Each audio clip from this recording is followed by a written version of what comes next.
hadn't a clue where I was going. And so, you know, they've made all of the expansions to the lanes, and so I had to make sure I was over here so that I didn't go off there and not have a clue where I ended up. Well, I started to do that last time I was here. When I left, I took a this instead of a that, and I ended up over in some road that was 4-lane, and I had never heard of it, and I hadn't a clue where I was. Luckily, my car has a rear view mirror that gives you the directions, so I had a clue I was going in the north to the northwest, and I knew I needed to go to northeast.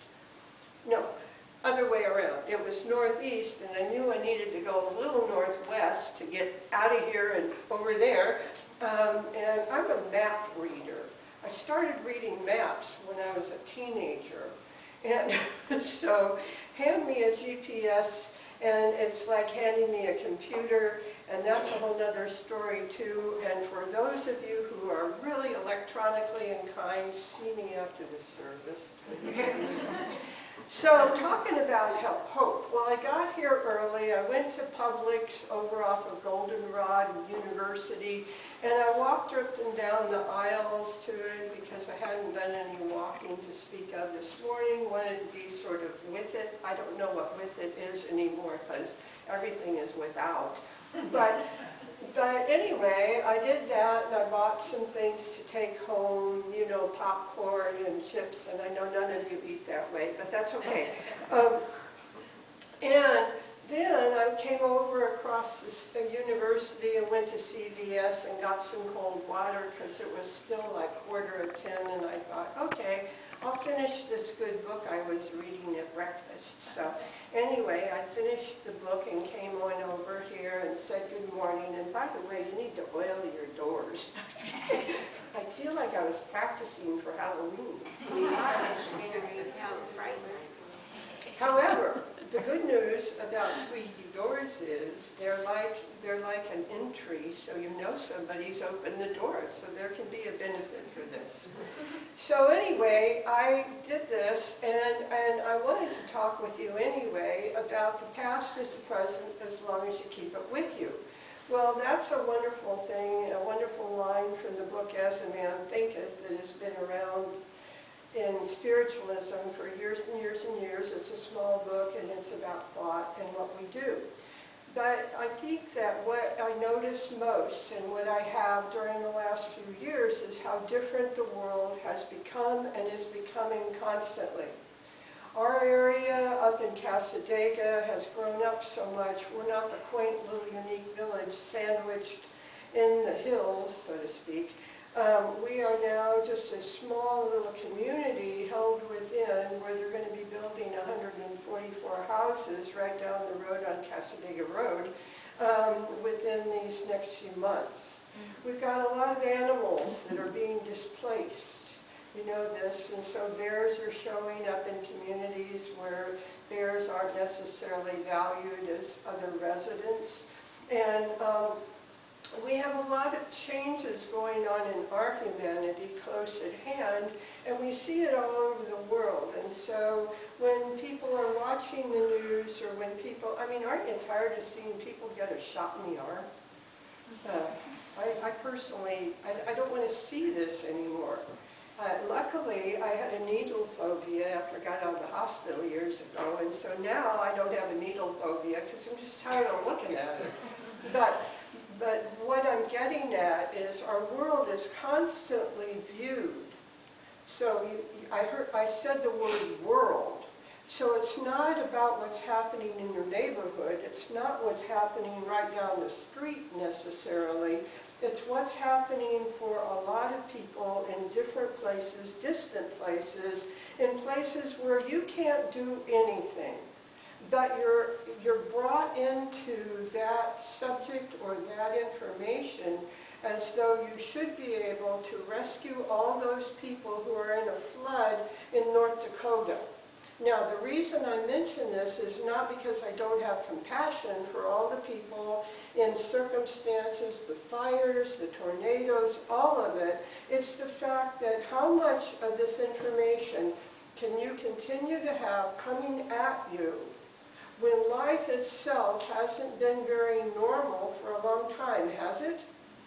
So what happens with the word normal? Because there was this new normal that was supposed to become okay, and yet I think the new normal became another new normal, and so that new normal has a new normal, and so sometimes we don't know even if we're supposed to wear a mask now.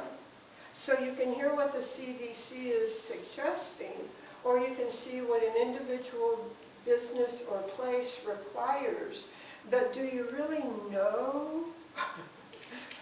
So we carry a mask with us, perhaps, and thank you all for wearing one today.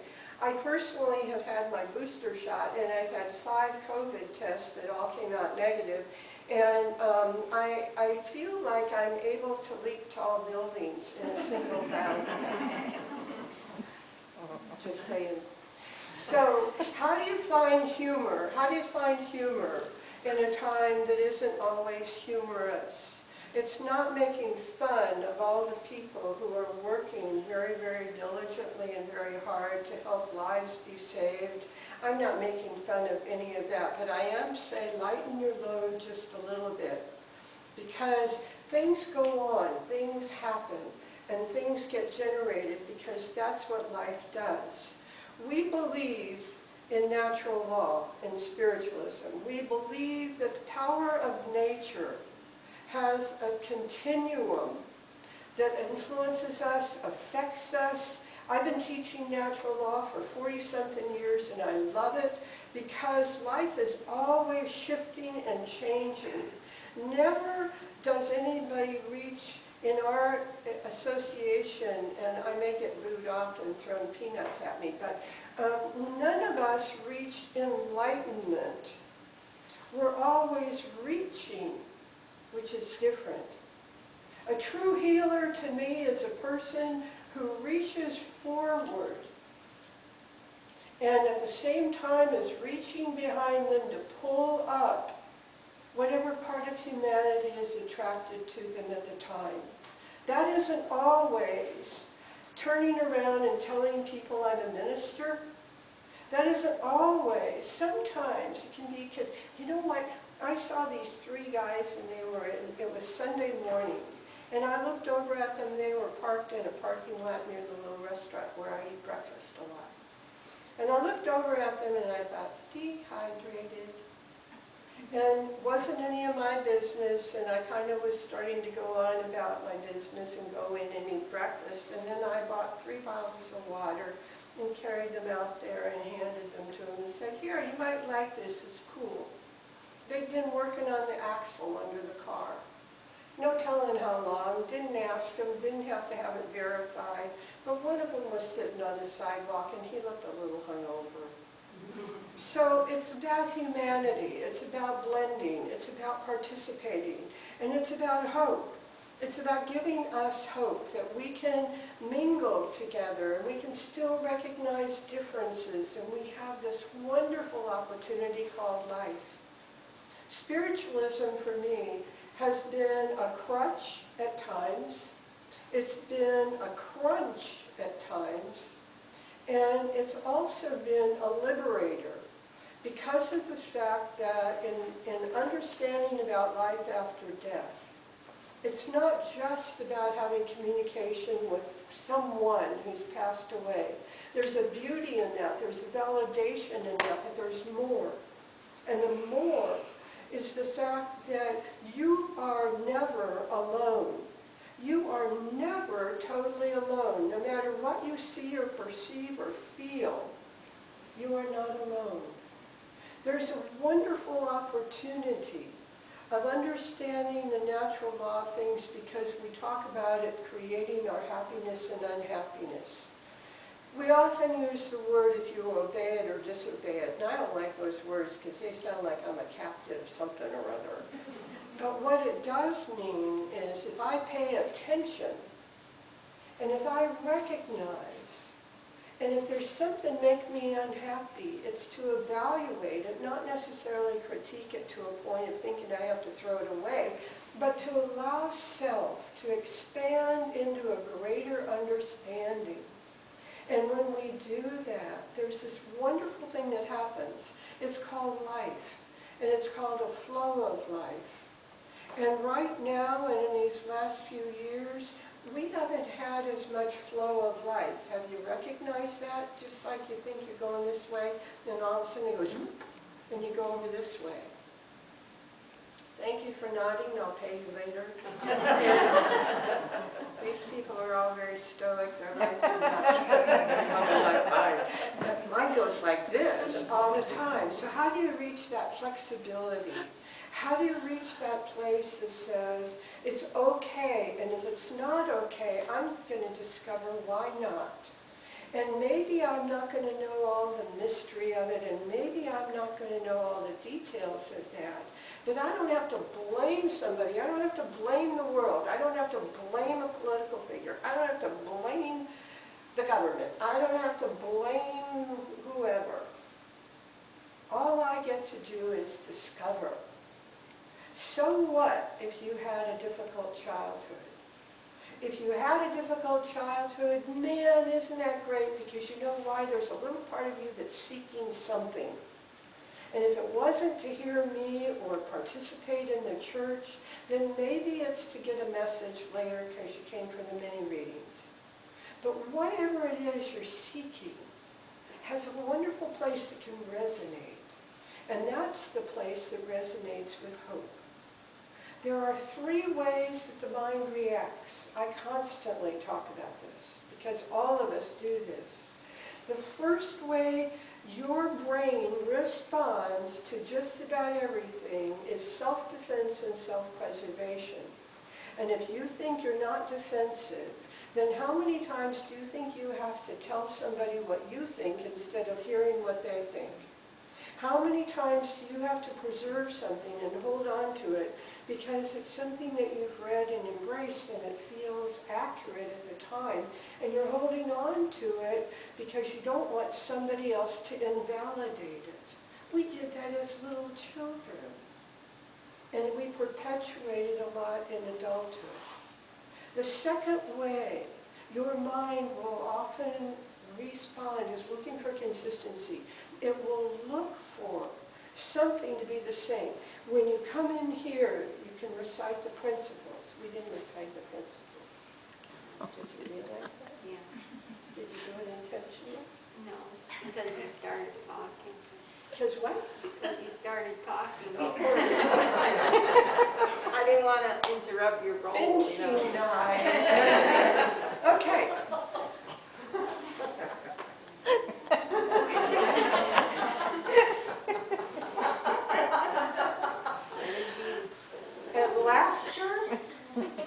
And laughter is one of the greatest opportunities for healing.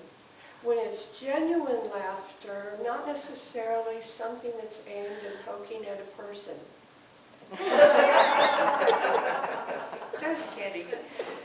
Because there's an elevation of your attitude for just that moment. The cells of your body get to sing a little bit. And when the cellular structure of your physical body sings just a little bit, that acid-base environment from stress is diminished maybe just a tiny bit. And it doesn't mean you have to find everything you're going to laugh at, but the consistency. I can't tell you how many times I'm introduced with having a sense of humor, so I feel like I have to have all these jokes ready. I can do a Lily Tomlin routine, but we're reaching a point where a lot of people don't know about her. Yes. So what happens with this thing called hope? Because when you're looking for consistency, that's the reason you often move into the neighborhoods you're in, because there's something about how much it costs, or there's something about maybe your security or feeling of security there. You know, there's a reason quite often that you're drawn toward a particular place for a particular time, and then when you're not thinking that it's really satisfying those things anymore, you go on to some other place. But some of us live in the same place for a long time trying to make it work, which is sort of a joke if you've got a house like mine because it's old. Did I mention that it's old? Anyway, so the third way your mind responds to life is curiosity and exploration. A lot of you, if you have heard me before, will be very curious as to what I'm going to come up with. Because I don't use heavy notes and I don't read a speech. I'm talking to you because I feel the audience today and I want to bring joy and I want to bring hope. Because some of you really need it, some of you are looking for it, and some of you are aspiring towards something further in your own life, and that's that place of exploration and that's that place of curiosity, no matter how difficult life has been. We all go through challenges, we all go through difficulties, we all go through physical, emotional, mental, they're all there. None of us have gone through more or less. We've all gone through our own. That doesn't mean that everything's glossy and that you laugh at everything. But I can't tell you how many serious things I've been in and ended up laughing with a doctor in the emergency room or somebody, because in that moment you're alive, and in that moment, you can move the fear over here, just for that moment.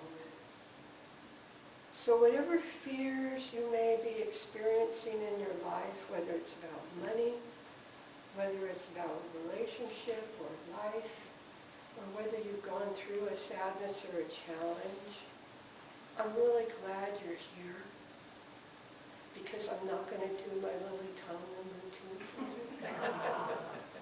But you'll be curious about it, maybe. And the beauty of hope is that hope is in everything, even if it's a small amount.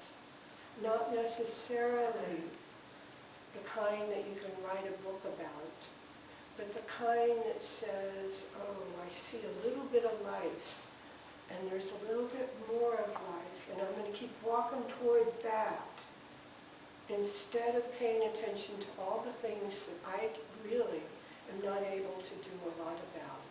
It doesn't mean I don't care, but what it does mean is I'm going to do something right here, right now. I was listening to a man tell me that his neighbor drives a very large Mercedes, bought one for his 19-year-old son, and recently got one for his son who just turned 16. And I thought, how great he can afford something that he enjoys being able to give to his kids. And I looked right at the man and I said that, because there's comparative things that we do, and it doesn't matter. I don't drive a Mercedes, but they're really nice cars. And why shouldn't a person drive one if they can afford it, and if it's something that brings them joy? But I looked right at the man, and I said, you know what I'd love to be able to do? I would love to be able to pay the rent for somebody who's had a really hard time these last couple of years and needs help. But I'm not Reverend Gottlox, and I understand.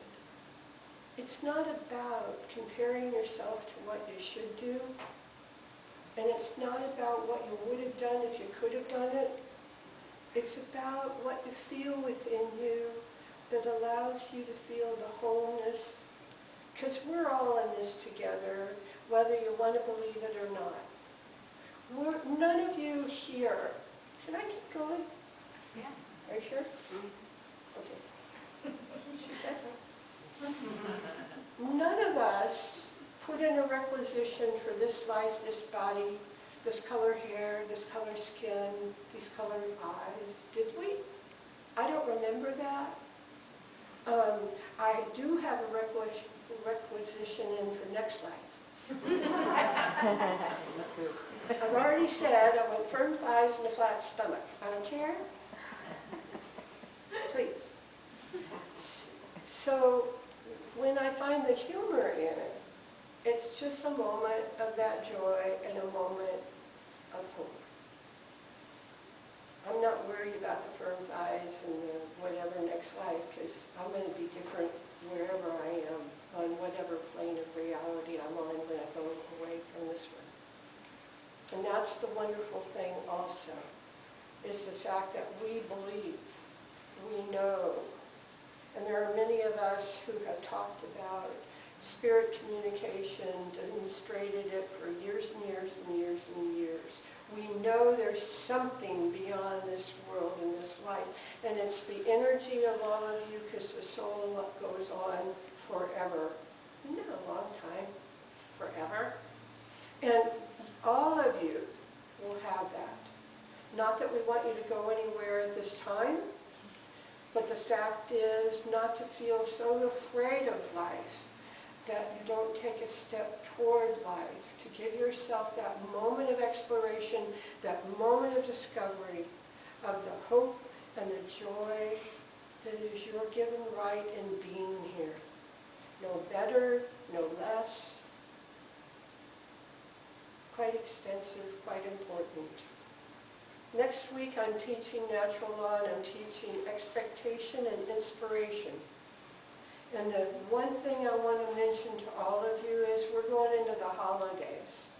It's a time that many people's bank accounts or credit cards get well overextended, or don't you do that? And sometimes it can just be the inspiration to give somebody an apple and say, you know what, when I was a little girl, taking an apple to a teacher, this shows you how long ago that was, but taking an apple to a teacher was a signal from that child of a special moment and connection. Create your own. Create your own out of the joy of being you and the joy of understanding you're inspired by something so much greater than you, and it's called the infinite. And that infinite is comprised of so much that you may or may not understand, but keep searching and discovering. Because in that place of discovery, you'll be having a grand time. I'm going to close with something. I have a tendency to have a sense of humor about things that for other people are very serious, religiously. Not because I'm making fun of other people, but just because. So Diane English is an artist, and I'm not going to tell you the name of her company, but I will tell you the name of her company. It's the Cosmic Great Happy Ass Company. And Diane English had a store and a shop studio in St. Augustine for years, and then moved up to Asheville. She's one of my heroes because her art is inclusive of the world, not exclusive, which some things do. They exclude me, bring them on. And one of her cartoons that she's drawn is two cows sitting at a fortune teller table. Crystal ball, and one cow sitting here and the other cow is across with a hat on, and I'm going to date myself, so if you don't know this name, go home and Google it. And the other cow has this hat on that looks like Carmen Miranda. It has fruit and all kinds of things on it.